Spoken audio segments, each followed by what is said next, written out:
Hello everybody and welcome to my channel. I'm Luke and here on this channel I talk about fragrance, perfume, scent, focusing on designer, vintage and affordable fragrances, as well as some niche here and there. So if that's something you might be interested in, please consider subscribing, give this video a thumbs up and leave me a comment down below.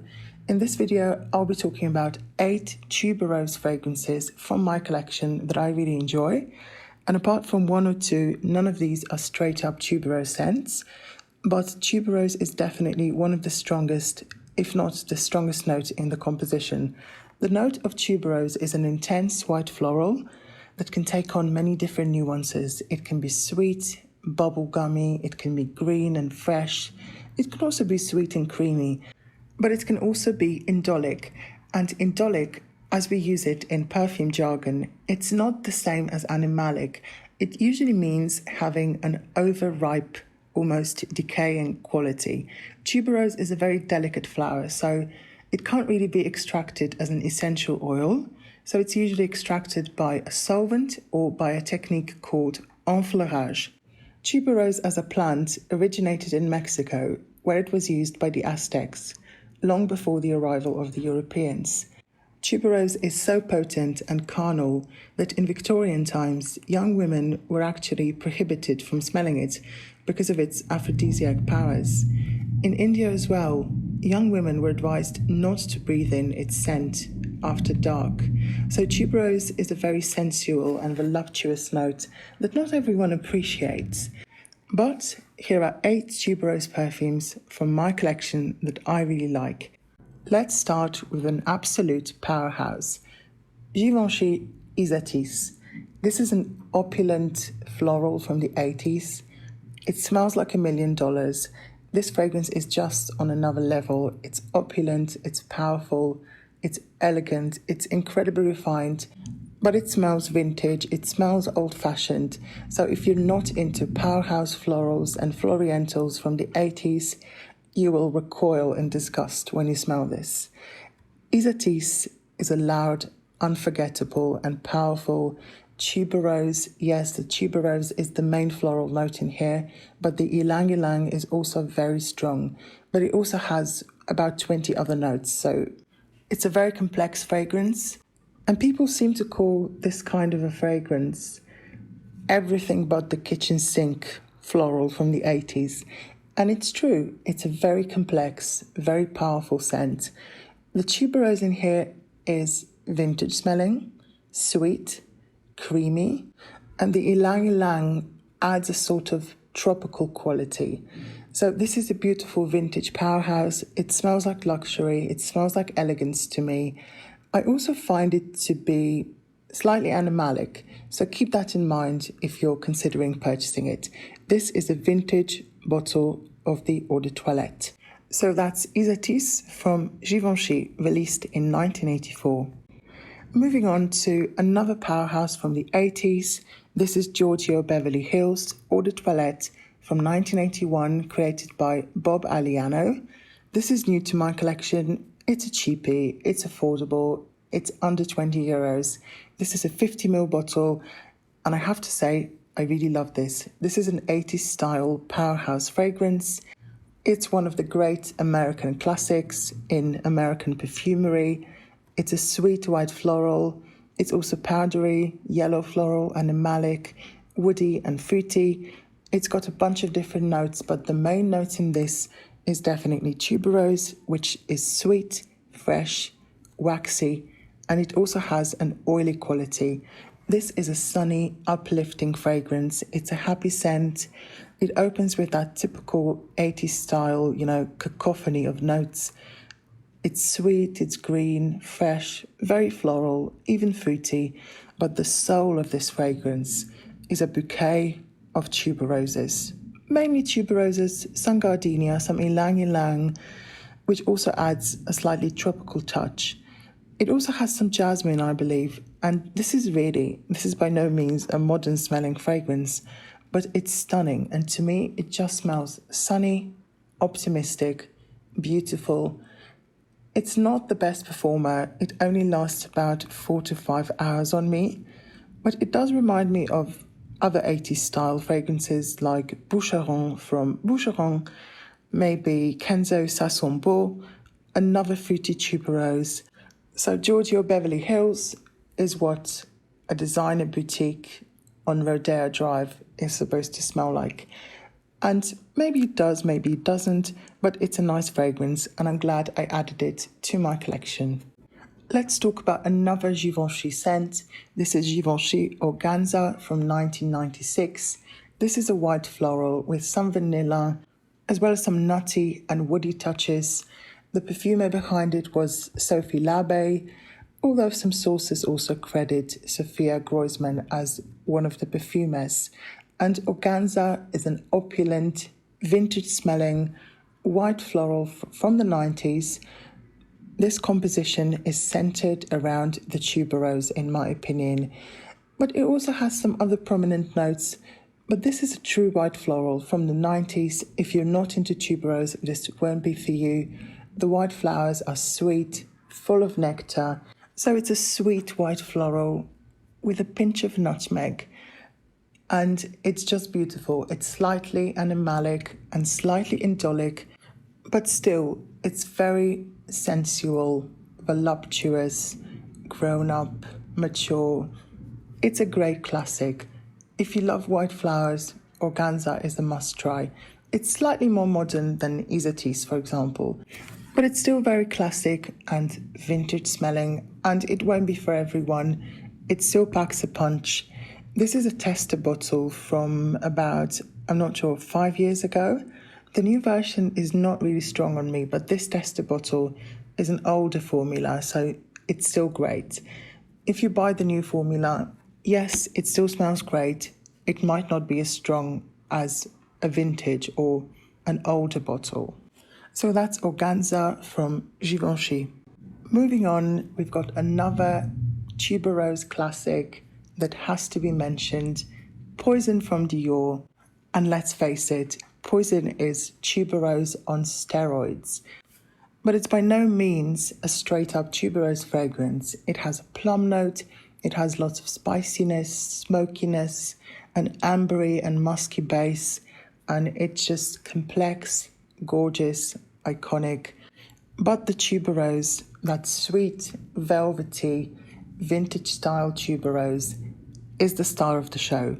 And it's what makes Poison opulent, narcotic, creamy, sweet, because the other notes are also sweet, but they add depth.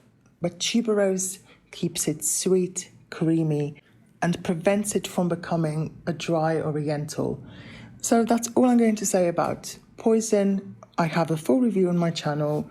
I'll link it down below, and let's move on. Next up, we've got Diamonds and Emeralds from 1993. And this is an opulent, vintage-style tuberose and gardenia scent with a very strong peach note. So it's a classic white floral with lots of sweet, jammy peaches. And I also get some carnation, but this is predominantly a gardenia / tuberose fragrance. And in order to enjoy this one, you have to like sweet flowers and a very strong 90s style peach note.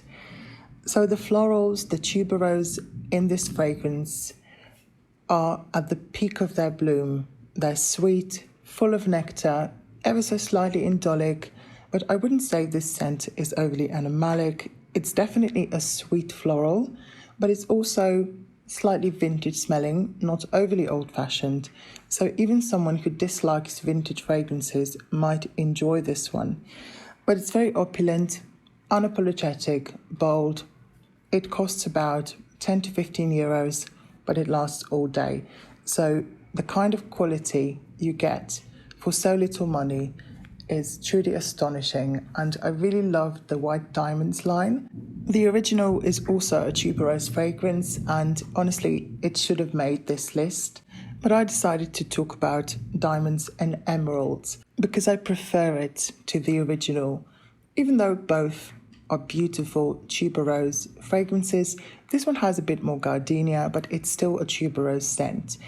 I know that some people disagree that this has tuberose, so in case you disagree, Let's call this an honorable mention, because tuberose is a note that is always used in fragrances that have gardenia, because gardenia cannot be synthesized or syntheticized. And because gardenia oil can't be extracted from gardenias, you have to use other notes to recreate the smell of gardenia. And they usually use tuberose, jasmine, and a combination of different white florals. So that's Diamonds and Emeralds from Elizabeth Taylor, released in 1993. Moving on, we've got Dior J'adore l'or from 2017, but this also applies to the 2010 version, which smells more or less the same as the 2017. This is not a straight-up tuberose fragrance, but it is a white floral vanilla. It has vanilla, it has jasmine and tuberose, and for some reason I can really smell the tuberose in this fragrance.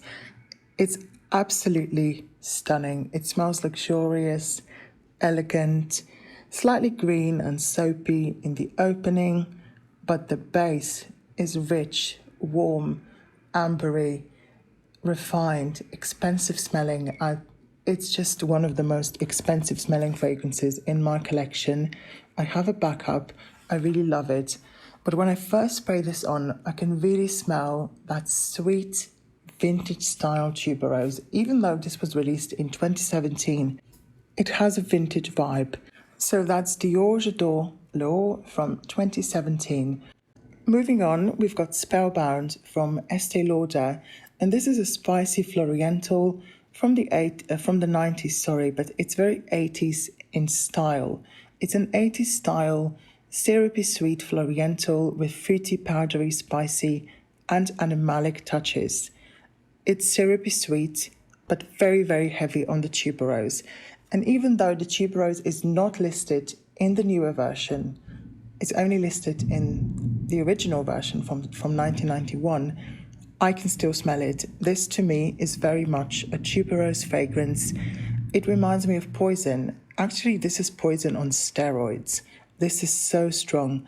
The tuberose in this is oily, it's waxy, sweet, not bubblegummy and not modern smelling. It's very vintage smelling, but the sweetness is there. This is definitely a rich, opulent and sensuous fragrance that still remains sweet, but it's also very spicy. The carnation is very strong in this. If you like fragrances like Red Door from Elizabeth Arden, if you like Gloria Vanderbilt, just the original from the 80s, you will love this one because it's very similar to those two. But in my opinion, it's stronger and the quality is much better. It was created by Sophia Groisman, so it has that signature powdery floral DNA to it. It smells like a Groisman fragrance, but the tuberose, the sweet tuberose, that waxy, oily tuberose is the star of the show. And I think we're in the middle of a hailstorm, so I'll have to stop recording. The next fragrance is Rare Gold from Avon, and this is from the 90s. It's another powerhouse. It's a cheapie, but a classic. And it reminds me of so many other expensive florals from the 90s, like Lancôme Poème, Givenchy Ysatis. But it's predominantly a peachy tuberose fragrance with some ylang ylang. It's very classic. The tuberose is very heady. It's sweet. It's definitely not green, and it's also not animalic or indolic. This is just a sweet, pleasant tuberose fragrance. This is not the most expensive smelling fragrance because it only costs about 10 to 15 euros. And I have to say, it's not my favorite, but I like wearing it as an easy reach, as a casual fragrance. This won't offend unless you overspray it. So Rare Gold from Avon, another affordable tuberose. But if you want a tuberose fragrance that is affordable, definitely go for Giorgio. Don't buy this one. It's not that amazing. I'll probably just use it up and move on. But Giorgio is great. The only negative thing that I would say about Giorgio is that it doesn't last. It only lasts about 4 to 5 hours on me. But I don't mind reapplying because it's such an affordable fragrance. It only costs about 10 to 15 euros. So these are all the fragrances that I wanted to talk about today.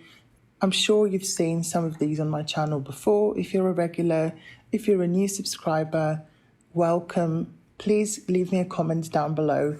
Share your scent of the day. Let me know what tuberose fragrances are your favorite. I'd love to know. So thank you so much for watching and have a great weekend. Bye.